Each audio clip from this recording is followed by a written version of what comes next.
शुभ मिश्रा और आज बिहार विशेष में बात करेंगे बिहार में हो रहे विकास की। बिहार में विकास की नित नई मंजिलें तय की जा रही है। हर दिन नई इबारत लिखी जा रही है। सड़कों से लेकर पुल पुलिया और एयरपोर्ट का जाल बिछाया जा रहा है। बिहार की तकदीर बदलने की पूरी स्क्रिप्ट तैयार है, यानी कि विकासवा अब रुकेगा नहीं। बिहार में दिख रहा है विकास का दम।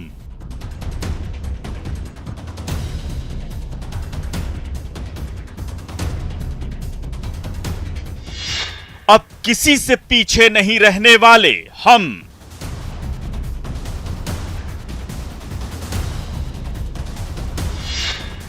बदल रही है बिहार में विकास की तस्वीर।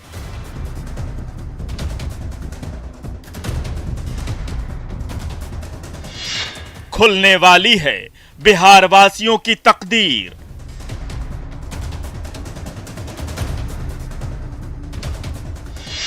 बिछ रहा है पुल पुलिया और सड़कों का जाल।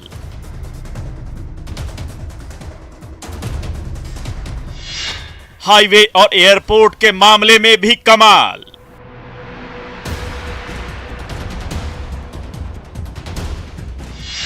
दरभंगा एयरपोर्ट ने भी भरी ऊंची उड़ान।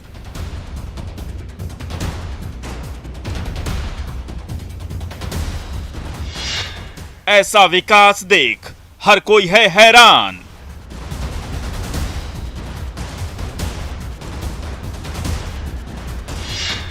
एयरपोर्ट के जाल ने कर दिया है दंग।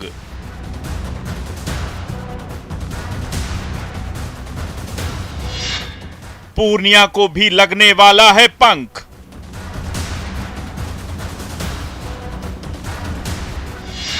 क्योंकि विकासवा रुकेगा नहीं। और 266 करोड़ की लागत से करीब 158 साल बाद सोन नदी पर नए पुल का निर्माण हुआ है। कोइलवर में नवनिर्मित 6 लेन सड़क पुल से आरा शहर की किस्मत बदलने की उम्मीद की जा रही है। माना यह जा रहा है कि इससे बिहार के विकास को भी एक नई गति मिलेगी। कोइलवर पुल से बदलेगी आरा की तकदीर। आरा पटना के बीच जाम से छुटकारा। दूसरे राज्यों से होगा सीधा जुड़ाव। निवेश और विकास को मिलेगा बढ़ावा।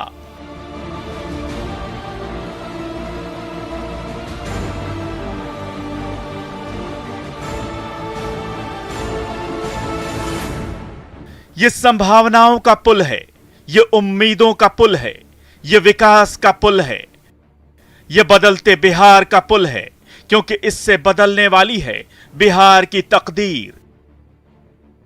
इस पुल के शुरू होते ही बिहार के विकास को नई गति मिलने वाली है। पटना से आरा जाना अब बेहद आसान हो गया है। लोगों को अब जाम से मुक्ति मिल जाएगी। खासतौर पर सोन नदी पर बने कोइलवर पुल के दोनों लेन के चालू हो जाने के बाद अब आरा जाने में जो पहले जाम की समस्या होती थी वो अब नहीं होगी। पटना से आरा बक्सर जाने आने वालों के लिए एक बड़ी सौगात है सरकार की तरफ से। केंद्रीय मंत्री नितिन गडकरी ने वर्चुअल माध्यम से इस पुल का आज उद्घाटन कर दिया है।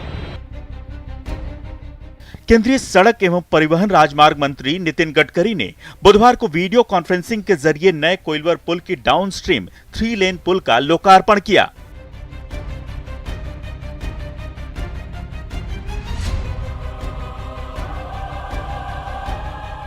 पुल के चालू हो जाने से पटना से शाहाबाद और उत्तर प्रदेश के कई जिलों के लिए आवागमन में सुविधा होगी। इस पुल के अपस्ट्रीम 3 लेन का पहले ही उद्घाटन हो चुका था। इसके बाद अब डाउनस्ट्रीम का भी उद्घाटन हो जाने से प्रदेश में निवेश और औद्योगिक विकास को बढ़ावा मिलने की संभावना है। पूरे इंफ्रास्ट्रक्चर से बिहार का जो इंफ्रास्ट्रक्चर है वो इतना अच्छा हो जाएगा कि मैंने पहले कहा जो अमेरिका के बराबर होगा। इससे उद्योग आएंगे, बिजली रोड आने के कारण उद्योग आने का रोजगार निर्माण होगा। अभी इथेनॉल के भी काफी शहनवाज हुसैन जी कोशिश कर रहे हैं, उनको भी मैं मदद कर रहा हूँ। बिहार में मक्के से गन्ने के जूस से इथेनॉल बनेगा, उस पर गाड़ियां चलेगी और बिहार के युवाओं को रोजगार मिलेगा। बिहार समृद्ध संपन्न बनेगा और निश्चित रूप से मेरा विश्वास है कि आदरणीय मोदी जी के नेतृत्व में आत्मनिर्भर भारत का सपना पूरा होगा। मुझे बहुत खुशी है, आरके सिंह साहब ने जितने मुझे काम बताए सब काम होते हुए दिख रहे हैं, अब कोई बाकी नहीं है। कोइलवर में इस नवनिर्मित 6 लेन सड़क पुल से आरा शहर की किस्मत बदल जाएगी। अब्दुल बारी पुल और इससे संबंधित आरा पटना NH30, आरा छपरा गंगा पुल रोड समेत अन्य लिंक रोड पर भी जाम से राहत मिलेगी। आइए आपको बताते हैं इस पुल से क्या फायदा होगा।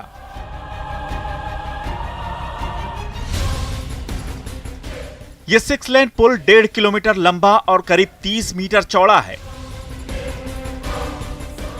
पुल के निर्माण पर 266 करोड़ रुपए खर्च किए गए हैं। इससे आरा पटना के बीच जाम से छुटकारा मिलेगा। पटना, आरा, बक्सर और छपरा के बीच आना जाना आसान हो जाएगा। पुल के शुरू हो जाने से स्वर्णिम चतुर्भुज और पूर्वांचल एक्सप्रेस के रास्ते अन्य राज्यों से सीधा जुड़ाव होगा। पुल के जरिए बिहार के विभिन्न हिस्सों में मिट्टी, बालू की ढुलाई में सुविधा होगी। समय और ईंधन की बचत होगी, साथ ही प्रदूषण में भी कमी आएगी। स्थानीय कृषि उपज और स्थानीय बाजारों की पहुंच बड़े बाजारों तक होगी। साथ ही साथ आज हम लोग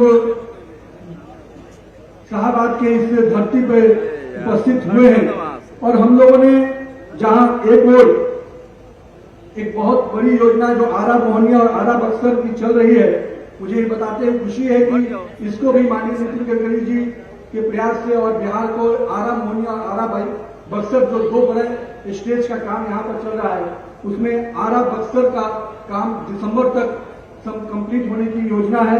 उसी प्रकार से आरा मोहनिया भी जुलाई 23 तक कंप्लीट करने की योजना है। तो ये 2 ऐसी योजना है जिससे शाहबाद के लोगों को बहुत बड़ा लाभ मिलने जा रहा है। यानी पुल के शुरू होते ही बिहार के विकास को नई गति मिलने वाली है।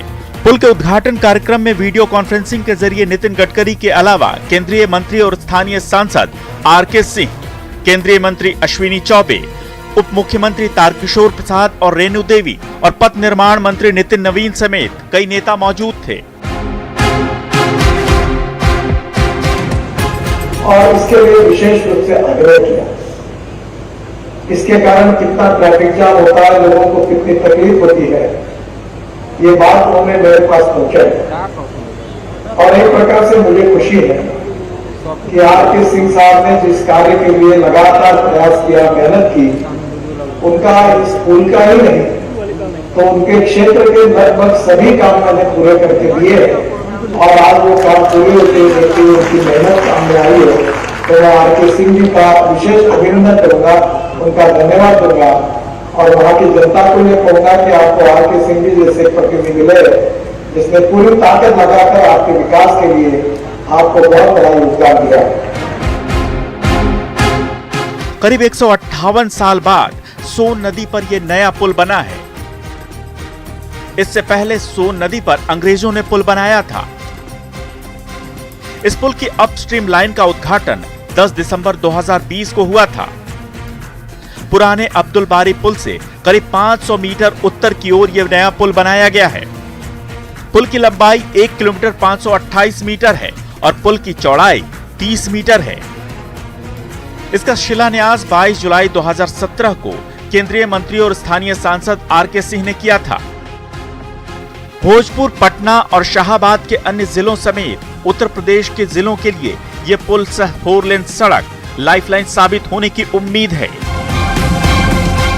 न्यूज़ 18 के लिए शैलेंद्र कुमार के साथ ब्यूरो रिपोर्ट।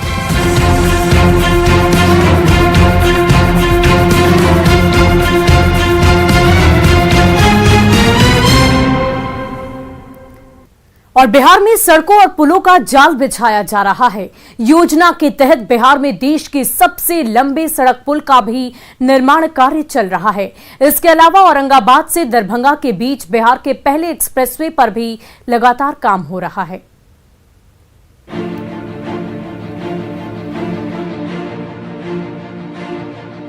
बिहार में विकास का ब्लूप्रिंट तैयार है।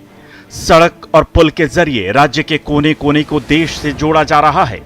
कई बड़ी परियोजनाओं पर काम चल रहा है।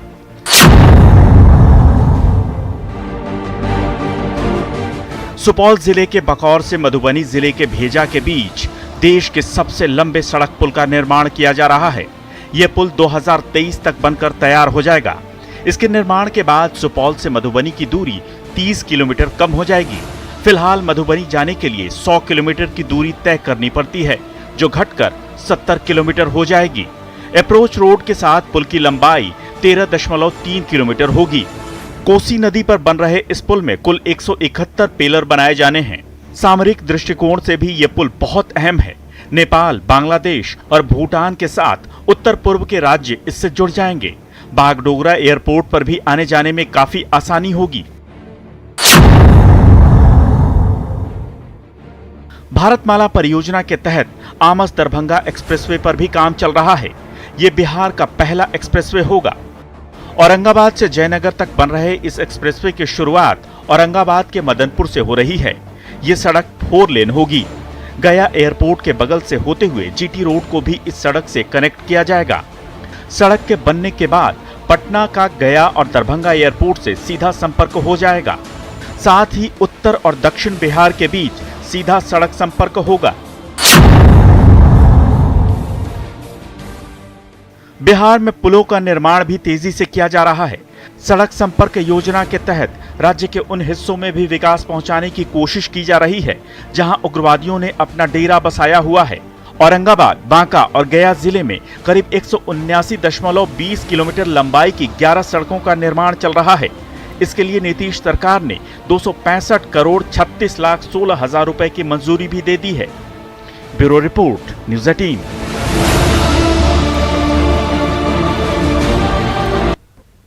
और ये वो खबर है जिसका बिहार के लोग दशकों से इंतजार कर रहे थे।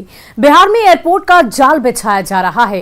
रीजनल कनेक्टिविटी स्कीम के तहत पूर्णिया, रक्सौल और मुंगेर जैसे छोटे शहरों को एविएशन मैप पर लाया जा रहा है। ऐसा इसलिए क्योंकि केंद्र सरकार ने बिहार में हवाई क्रांति का ब्लूप्रिंट तैयार किया है। कैसे हो रहा है बिहार में एविएशन सेक्टर का कायाकल्प, आइए आपको पूरी रिपोर्ट दिखाते हैं।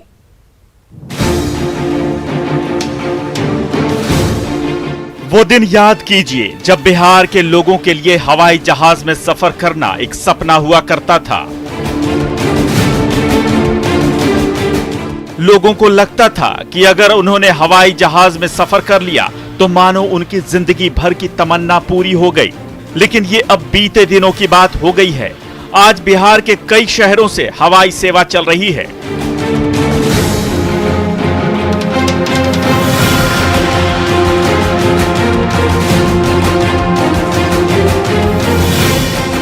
बिहार में हवाई सेवा की अपार संभावनाएं हैं। केंद्र सरकार की उड़ान योजना के तहत बिहार एविएशन के क्षेत्र में तरक्की कर रहा है। पटना और गया जैसे शहरों के अलावा बिहार के छोटे शहरों में भी हवाई यात्रियों की संख्या लगातार बढ़ रही है। आइए आपको बताते हैं कि बिहार के किन शहरों में नया एयरपोर्ट बनाने की योजना है। केंद्र सरकार की योजना के तहत पूर्णिया, रक्सौल, भागलपुर, मुंगेर, गोपालगंज, मुजफ्फरपुर, सोनपुर और फारबिसगंज में हवाई अड्डा विकसित करने की योजना पर काम चल रहा है। पूर्णिया में एयरपोर्ट के लिए 52 एकड़ जमीन अधिग्रहण का काम भी पूरा हो चुका है। अगले 2 सालों में पूर्णिया हवाई अड्डे का निर्माण पूरा हो जाने की उम्मीद है। इसके अलावा दरभंगा और बिहटा एयरपोर्ट को विकसित करने की योजना है, जिसमें पटना से सटे बिहटा एयरपोर्ट को पटना के जयप्रकाश नारायण अंतर्राष्ट्रीय हवाई अड्डे के विकल्प के तौर पर विकसित किया जाना है। फिलहाल बिहटा सिर्फ सैन्य हवाई अड्डा के रूप में इस्तेमाल हो रहा है। ऐसे एयरपोर्ट हैं बिहार में, फॉर इंस्टेंस अपना जो पटना ही एयरपोर्ट पे है, तो यहाँ पे कुछ जमीन की समस्या है जिसको लेके वी आर फेसिंग और aviation is facing certain operational constraint and those constraints, ये जो बाधाएं हैं वो एक सुरक्षित विमान परिचालन को लेकर संबंधित हैं। बाकी जो एयरपोर्ट बनाने की बात हो रही है, रीजनल कनेक्टिविटी स्कीम के तहत एक बहुत सुंदर मौका है, और myself being an expert in the sector, I must tell कि the government should take advantage of this great opportunity by facilitating each and everything related to land acquisition, setting of infrastructure and making it all seamless and flawless. केंद्र सरकार की योजना बिहार में हवाई क्रांति लाने की है। इसके लिए केंद्रीय नागरिक उड्डयन मंत्री ज्योतिरादित्य सिंधिया ने पिछले साल अगस्त महीने में मुख्यमंत्री नीतीश कुमार को पत्र लिखा था और उनसे बिहार में एयरपोर्ट विकास के लिए व्यक्तिगत तौर पर हस्तक्षेप करने की अपील की थी। नागरिक उड्डयन मंत्रालय ने राज्य सरकार से जमीन आवंटन और ढांचागत विकास के लिए जरूरी फंड जमा करने की बात कही थी। साथ ही अधिकारियों को जरूरी दिशा निर्देश देने की अपील भी की गई थी। ज्योतिरादित्य सिंधिया ने अपने पत्र में पटना, रक्सौल, पूर्णिया, मुजफ्फरपुर और दरभंगा एयरपोर्ट को डेवलप करने का जिक्र किया था। इन पांचों एयरपोर्ट के विस्तार के लिए अगले 4 से 5 सालों में लगभग 20,000 करोड़ रुपए खर्च करने की योजना है। एविएशन एक्सपर्ट इसे बिहार सरकार के लिए एक बड़ा मौका मानते हैं। को जोड़ने का एक बहुत अच्छा तरीका है ये कि हर जगह जहां भी संभव हो वहां पे एयरपोर्ट बनाए जाएं और हमारी जितनी भी एयरलाइंस हैं उनको मौका दिया जाए वहां से ऑपरेट करने के लिए। फिलहाल दरभंगा एयरपोर्ट का संचालन एयरफोर्स की 22 एकड़ जमीन पर किया जा रहा है। इस जमीन को 5 सालों के लिए लीज पर लिया गया है। एयरपोर्ट अथॉरिटी और रक्षा मंत्रालय से इस एयरपोर्ट से एक दिन में 20 विमानों के लैंड और टेक ऑफ की अनुमति है। फिलहाल यहां से हर दिन 10 से 12 विमानों का आना जाना होता है। दरभंगा एयरपोर्ट से दुबई के लिए भी कनेक्टिंग फ्लाइट की सुविधा उपलब्ध हो गई है।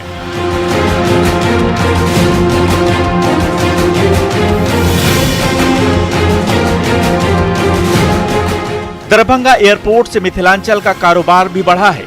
कार्गो विमानों के जरिए दिल्ली, मुंबई, बेंगलुरु और हैदराबाद के लोग मिथिलांचल की शाही लीची का स्वाद चख पा रहे हैं। बेंगलुरु का धनिया पत्ता भी दरभंगा तक अपनी खुशबू बिखेर रहा है।